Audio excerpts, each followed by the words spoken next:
Hey everyone, let's talk about the 48 Laws of Power. If you have not read this book, I will tell you it's a brick. It's a lot. And I want to talk about this tonight in terms of the is this a guide? Is this a what is this? What are you doing with this? And how should you view it? So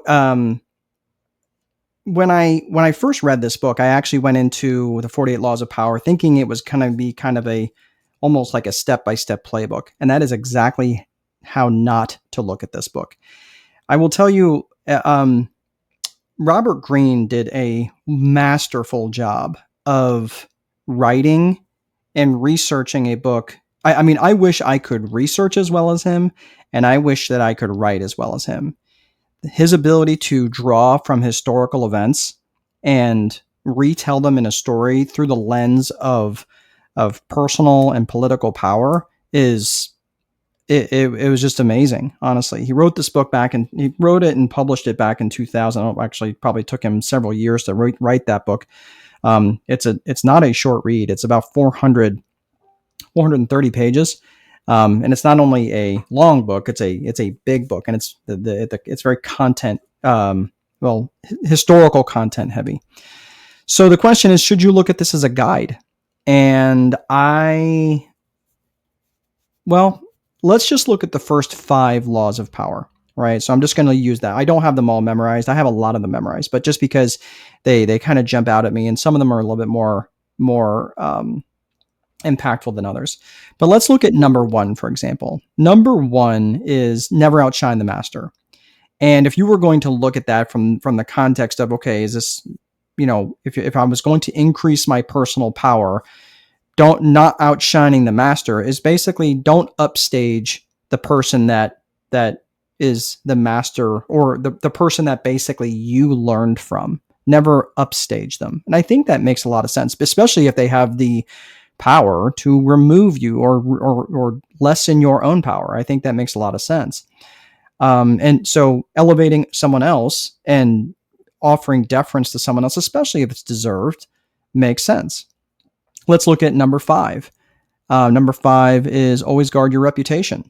I think in almost any circumstance, I can't imagine where you wouldn't want to guard your reputation, unless, of course, it involves being deceptive and, kind of giving, if you screwed up and you really should offer an apology, and it's kind of a half-baked apology when you really should own it. Well, I could argue that you're guarding your reputation, but you're not necessarily doing the right thing.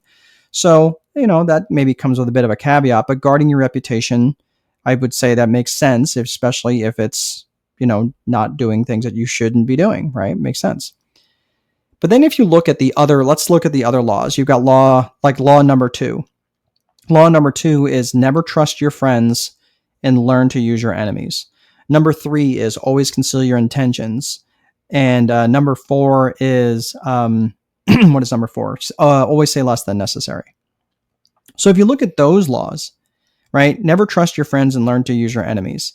I mean, there's really no explanation there. It's just, it really goes into, again, a historical context of someone who trusted someone who was a friend, gave up his power, but then learned to use his enemies to gain his power back.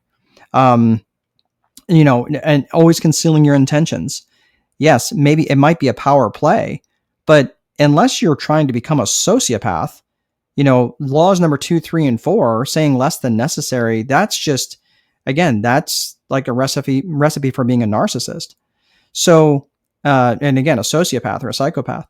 So even when you look at law number 26, law number 26 is keep your hands clean. Always keep your hands clean, which the first part of that, I mean, again, that could be part of guarding your reputation, which is, again, kind of lines up with law number 5.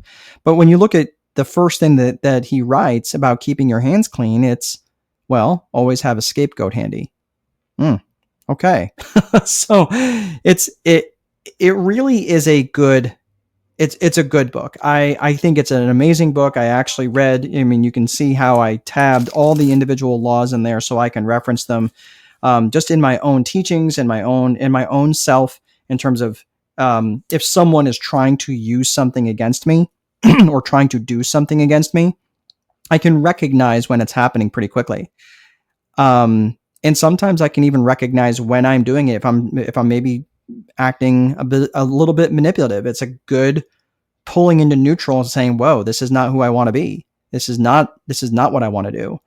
So I don't necessarily think it's a bad book if you look at it very clinically and you kind of explore it in that way.